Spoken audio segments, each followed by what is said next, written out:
I had heard rumours of Seaton's aunt, long before I actually encountered her.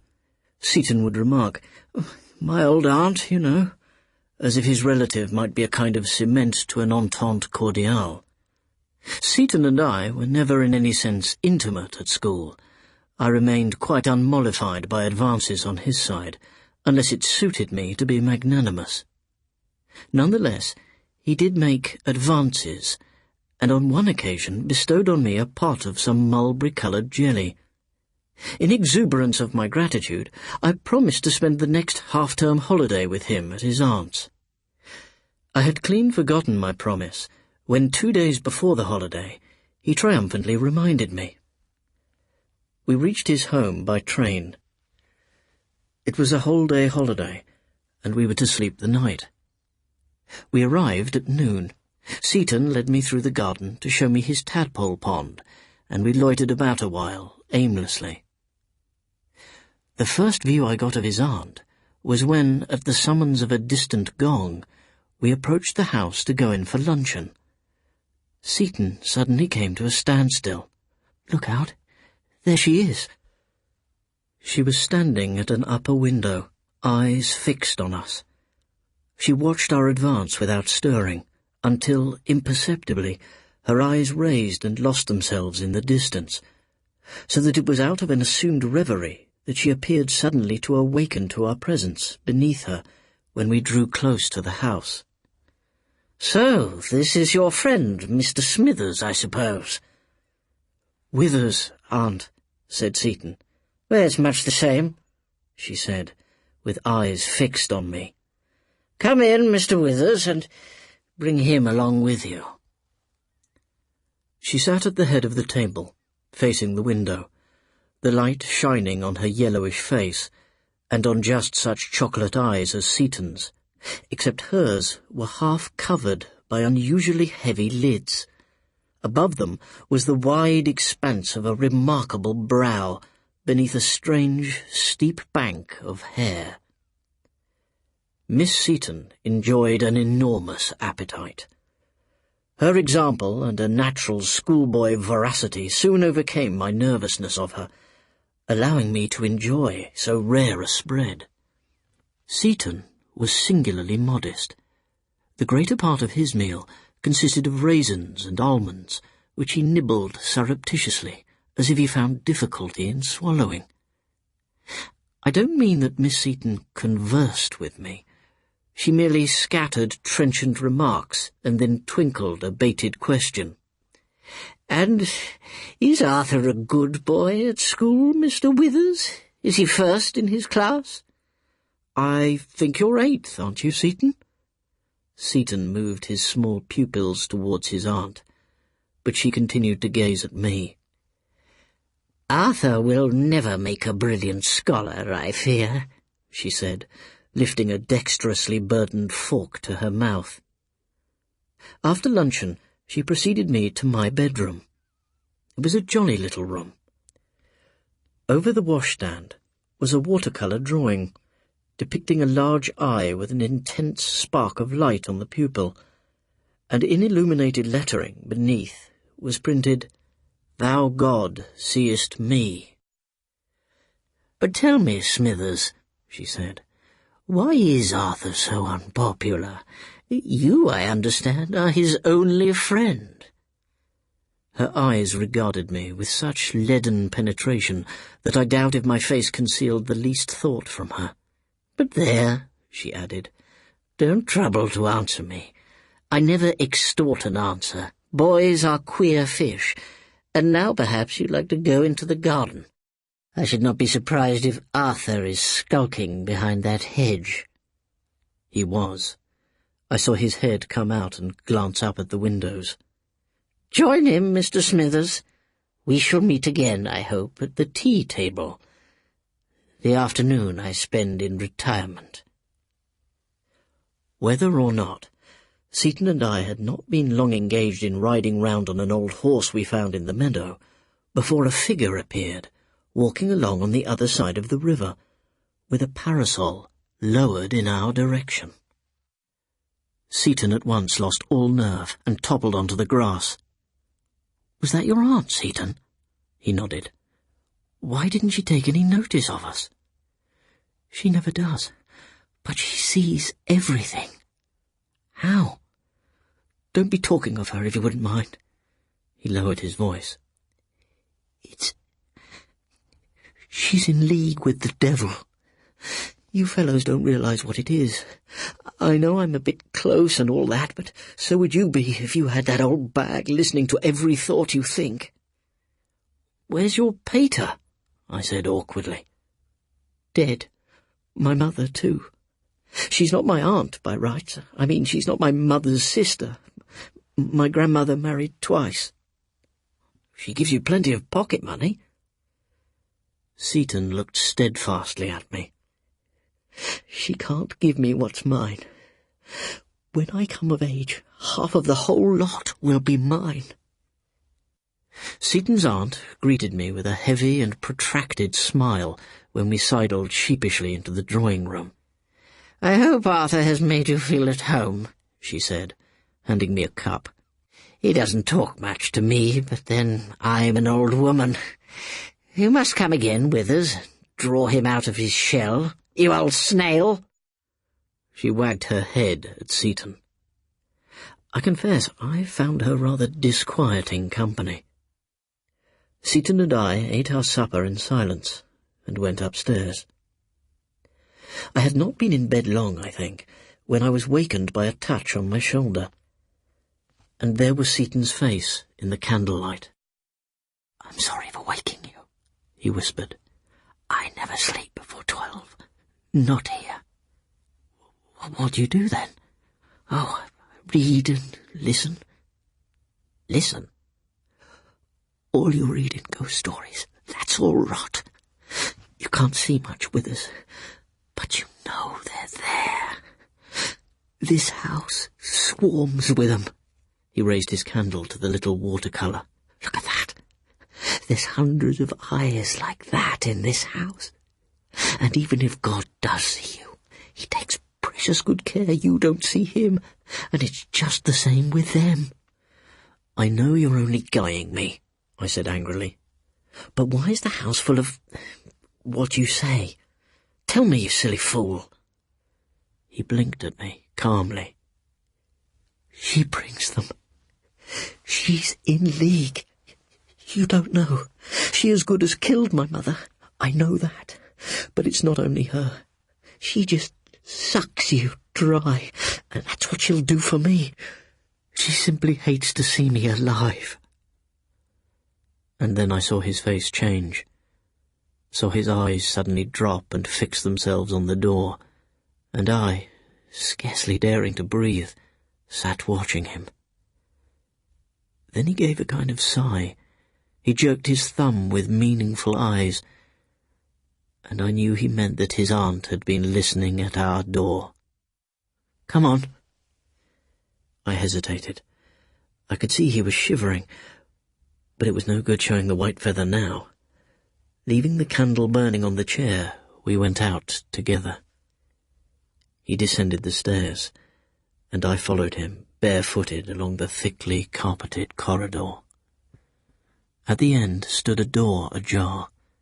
Seaton slowly pushed it open, and we stood together, looking into a great pool of darkness, out of which, lit by the feeble clearness of a nightlight, rose a vast bed.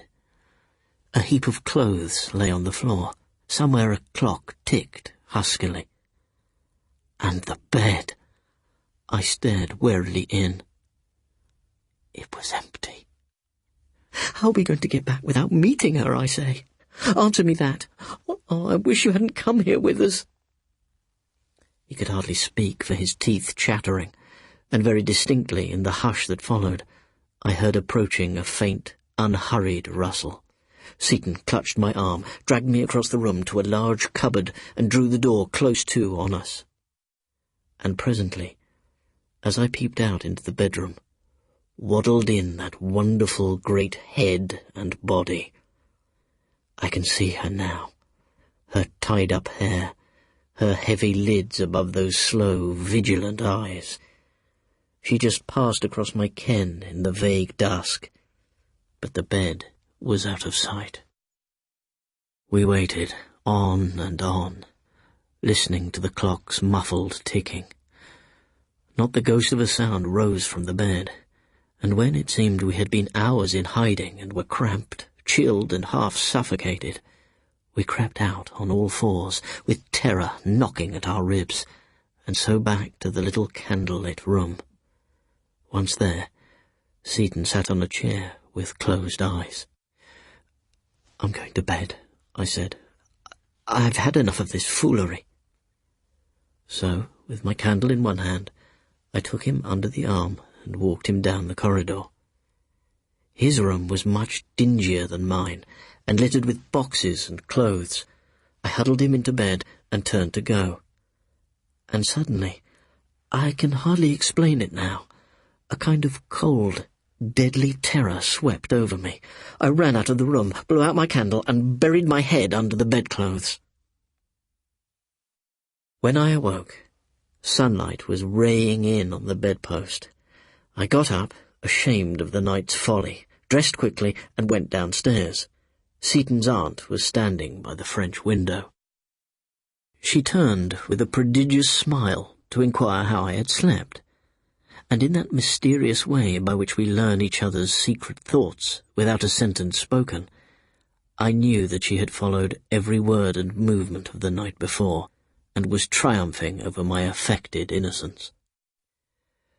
We returned to school, Seaton and I, lavishly laden. I made no reference to the obscure talk we had had, and hadn't really believed half the stuff he had told me. I saw as little of him as I could after that.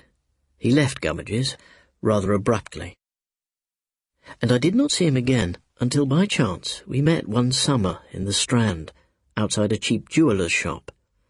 He chatted about our school, which he remembered only with dislike, and finally informed me that he had come to town to buy an engagement ring. "How's your aunt?" I inquired at last. "Oh, she's aged a good deal," he eyed me fleetingly. "I dare say you heard that that we lost a good deal of money." And somehow, poor fellow, I knew that he had lied to me, that he did not possess a penny beyond what his aunt had squandered on his too ample pocket-money. "Look here, Withers," he said as we said goodbye. "You're practically the only friend I have on earth, except Alice, and I'm not sure my aunt cares much about my getting married. She doesn't say so." He looked sidelong at the traffic. "What I was going to say is, would you mind coming down? You needn't stay the night, unless you please, but I should like you to meet Alice." I arrived one hazy midday at his out-of-the-way station, to find him sitting, waiting for me. We walked up the village street, and, as on my first visit, skirted the house together, making our way to the garden at the back. But now there was an air of slovenliness, where before all had been neat and methodical. He pulled out his watch. "I think perhaps it's nearly time for lunch." Seaton's aunt, a little to my relief, did not share our meal. Seaton carved the cold meat and dispatched a heaped-up plate by an elderly servant for his aunt's private consumption. I played him a dull and effortless game of chess, until at about 5 o'clock came the sound of a distant ring. Seaton effusively excused himself, and after some little while returned with a slim, dark, rather sallow girl of about 19, in a white gown and hat, to whom I was presented as his dear old friend and schoolfellow.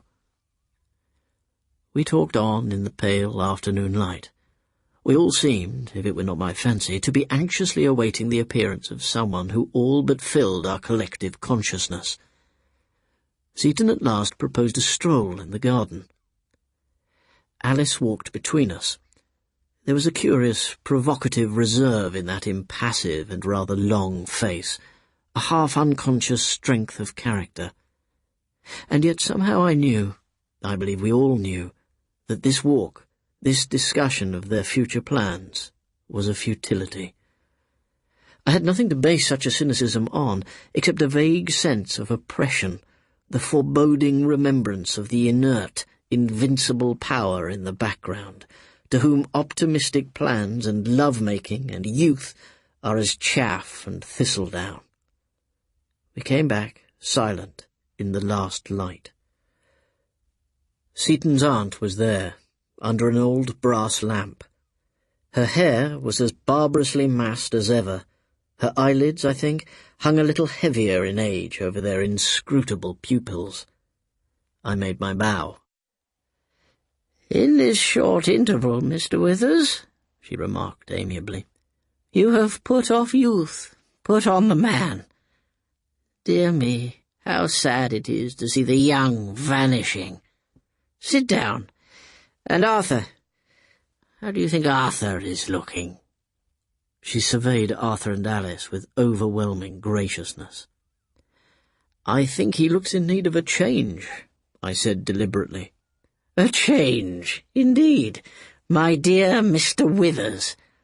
Are we not all in need of a change in this fleeting world? And you?" She turned abruptly to Alice. "I hope you pointed out to Mr. Withers all my pretty bits." "We walked around the garden," said Alice. "It's a very beautiful evening."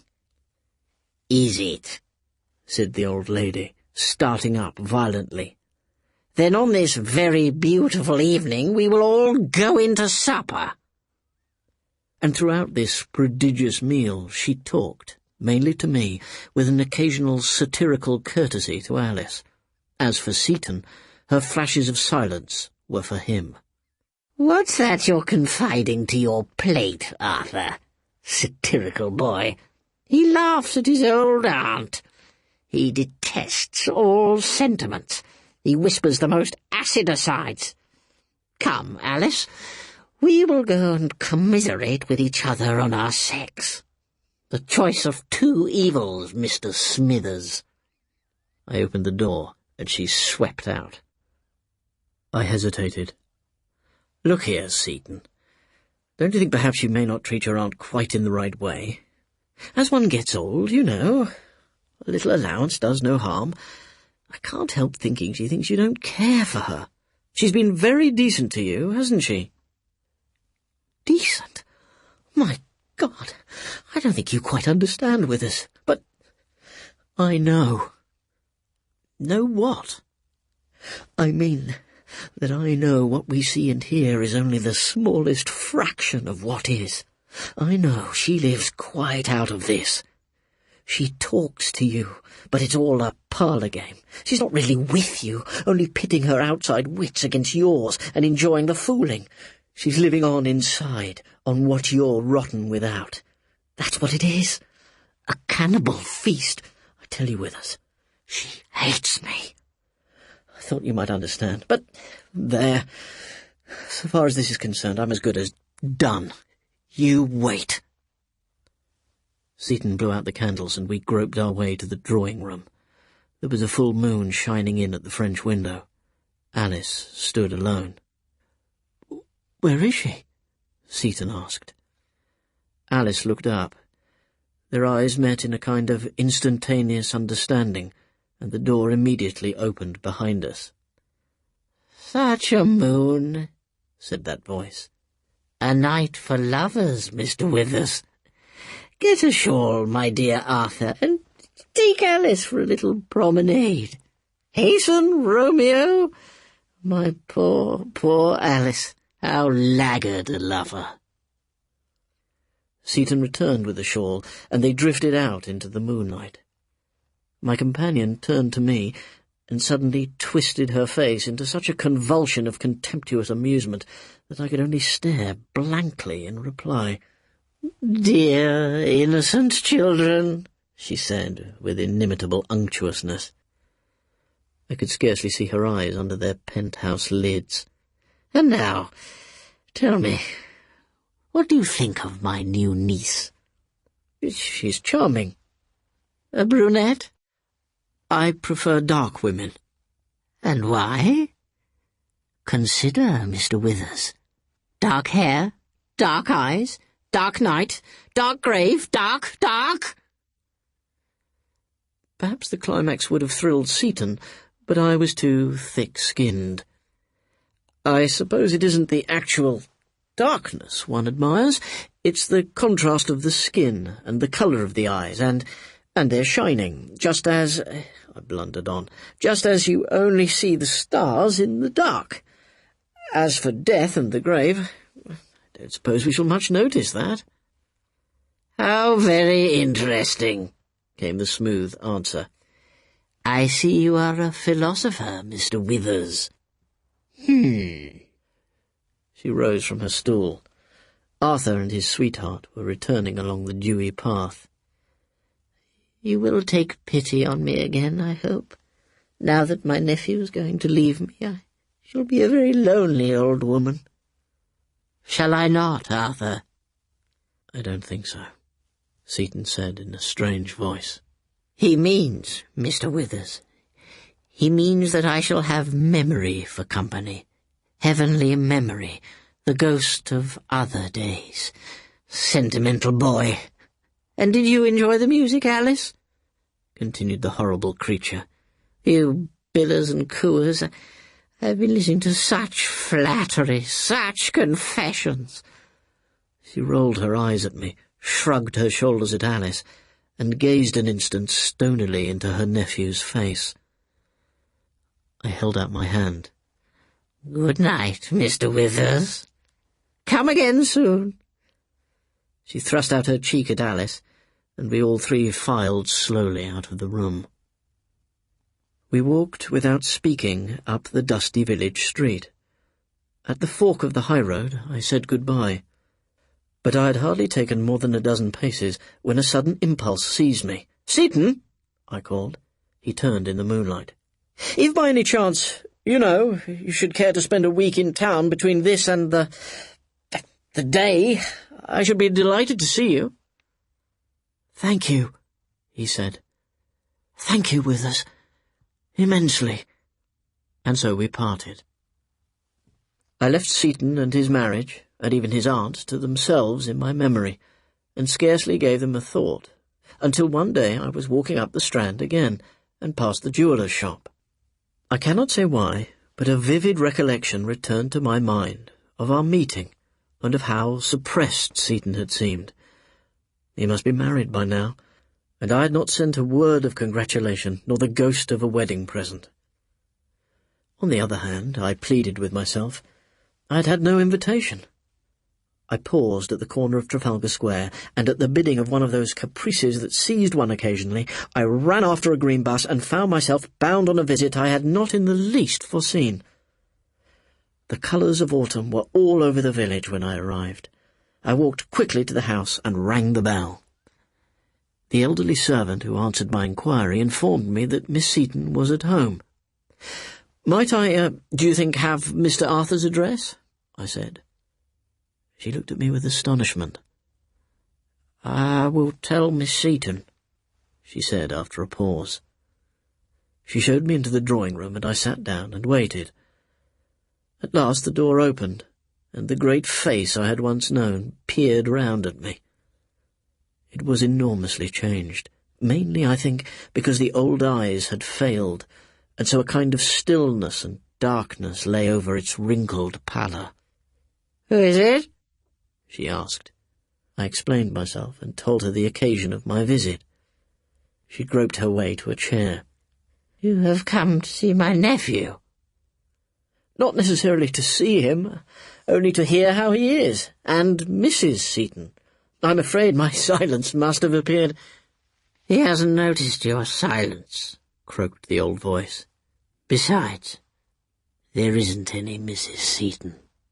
"Ah, then, how is Miss Outram?" "She's gone into Yorkshire," answered Seaton's aunt. "And Arthur too?" She did not reply, but simply sat blinking at me. "You must find it very lonely, Miss Seaton, with Arthur away." "I don't look to flesh and blood for my company," she said sourly, and her eyes groped over my vacant, disconcerted face. "I dare say my nephew told you a good many taradiddles in his time." "Oh, yes, a good many, eh? He always was a liar. What now did he say of me?" "I have a poor memory, Miss Seaton," I said coldly. "Why? I haven't." "Where is Arthur?" I asked. And then, suddenly, our eyes for the first time really met. In some indescribable way, out of that thick-lidded obscurity, a far small something stooped and looked out at me. She muttered something quite inarticulately, rose and hobbled to the door. I stood and looked out on the long-neglected garden. Dusk began to gather. The last birds had ceased to sing, and not a sound was to be heard in the house. I waited, on and on, and as darkness drew down, a feeling of the utmost unease and disquietude came over me. I determined to wait no longer, drew open the door and groped my way through to the front of the house. My fingers were on the latch of the outer door when I heard a stirring in the darkness above the hall. I looked up and saw the huddled old figure looking down on me. "Arthur? Arthur?" whispered an inexpressibly peevish voice. "Is that you? Is that you, Arthur?" The question horribly startled me. No conceivable answer occurred to me. Oh, the voice croaked. "It is you, is it? That disgusting man! Go away out! Go away out!" Hesitating no longer, I caught open the door and ran out into the garden. I found myself half up the village street before I stopped running. The local butcher was in his shop. I crossed the road and casually asked if Mr. Arthur Seaton still lived with his aunt at the big house. "Dead and buried these 3 months or more, young Mr. Seaton," he replied, "and just before he was to be married." We looked intelligently into each other's faces, but not one of the many questions in my mind could I put into words. And again I paused irresolutely a few paces further on. It was not, I fancy, merely a foolish apprehension of what the butcher might think that prevented my going back to see if I could find Seaton's grave in the churchyard. There was precious little use in pottering about in the dark, merely to discover where he was buried. And yet I felt uneasy. My rather horrible thought was that so far as I was concerned, one of his extremely few friends, he had never been much better than buried in my mind.